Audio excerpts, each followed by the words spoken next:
Welcome back. Let's talk holidays, because we know the real temptation is when it comes to all the, honestly, not just the sweets. I love to just eat gluttonously, and I'm always not about eating healthy foods. So we need to talk to Bethany. You're a registered dietitian, licensed dietitian. Yep. Thank you so much for joining us here on the show. Thank you so much for having me. So again, because the holiday season is here, so that means that there are more sweets. There's a giant turkey I am supposedly supposed to share, and you're telling me that I should not have an entire pie to myself. Why not? The best approach to the holidays would be to start to pay more attention to honoring our hunger. So when we're hungry, eat, don't avoid it, don't delay it, right? Have your appetizer if you need it. And then respect your fullness when you start to get full. Don't eat beyond the point of fullness. Remind yourself you can have it again. You can save those leftovers. You can have seconds. You can come back to it when your hunger returns. But Bethany, I could just wear stretchy pants and then we could all just fill it out. Like, what do you mean? Stop and honor these signals that are in our brain. We have a part of our brain called our hypothalamus that tells us when we're hungry and when we're full. And often when we have foods that taste really good and we only have access to them certain times of the year, we tend to eat beyond the point of fullness. And over time, that can impact our health. And so thinking through, okay, rather than eliminating, we're gonna think about moderation over elimination, including a wide variety of food, but paying attention to those cues of, okay, time to slow my pace down, stop when I'm full, and then go back to the same foods that taste great. Go back to it. Next time. Now, our biggest, and I was mentioning off before we came back on, our biggest thing is sometimes, you know, we delay that gratification, because I don't bake mac and cheese, the bad, good, delicious mac and cheese every week. This isn't a thing I do. So how is it not, or honestly, is it okay to just say, well, it's just one day, but granted, one day turns into, well, stop it around Christmas. Well, I'll stop at the New Year, my birthday. Why is that not a good idea?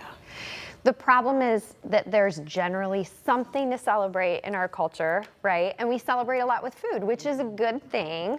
And there's often no end date to, well, it's just one day, it's just one time. Instead, if we included all those foods regularly in our intake and kind of plan them in an appropriate portion, then we'd be able to enjoy all those flavors and be able to stay really weight stable, healthy, and include them all in moderation.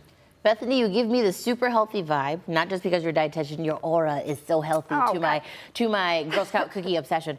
So, but you're not here to saying that everyone needs to go vegan, that we need to push healthier foods, everyone should be eating salads, right? Not at all, not at all.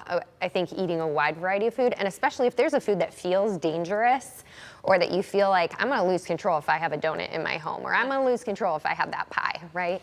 Those are the foods that I actually encourage people to include regularly, because it takes a lot of that excitement away from the food. True. And it just becomes normal. So then by making it, in a sense, less special, we are able to kind of curb this intense gluttony, this intense need to have it, especially during those holiday times. Exactly. We're just trying to lower that intensity of that emotional response we have to food and separate out. Food is fuel, but it also connects us as humans. But we want to take out that emotional piece where we eat because we feel guilty or we feel shame or we feel really happy and excited, and eat instead to honor our health. So what you're telling me is, mothers specifically, you need to start making me Thanksgiving meals at least once a month, so that way I'm not as excited anymore. There we go. It's old news.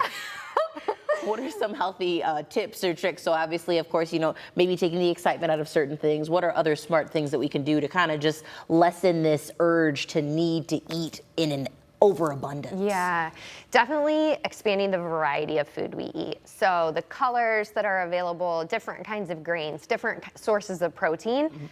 The more that we can expand our palate, the more likely we're gonna get the vitamins, minerals, antioxidants that we need. So new foods, often exploring, cooking something new, adding something new to a menu that's already, you love your mac and cheese? Okay, can we add in, fill in the blank, can we add in a fruit or vegetable that you haven't had before? Have it as a side or mix it in and see how that lands. But wide variety is really key to making sure we get what we need nutritionally. Okay. Is there anything else specifically, especially when it comes to this holiday season, that you want to make sure that folks definitely do or try that we haven't mentioned yet? I think pacing of food is really key for our ability to recognize our own hunger and fullness. So when we slow down our pacing, if we take 15, 20 minutes to eat a snack, or if we spend 30, 45 minutes minimally at the table, then we can recognize, okay, I'm starting to feel full. Our pace starts to slow down. We might put our fork down more often, things like that.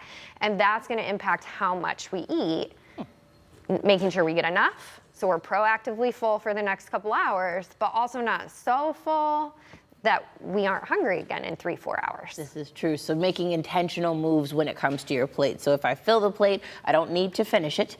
And then also I just need to eat, but be appropriate about it. That's absolutely correct. That's what Dan keeps saying. I've been it. ignoring him most of the time, but okay, fine. We'll listen to Dan this time. Bethany, thank you so much. Here's a good way to get in contact with you if need be. Go ahead and let us know. I'm from Divergent Dietitian in Perrysburg, Ohio, and the phone number is 567-801-0792. Thank you so much. And of course, we will be right back.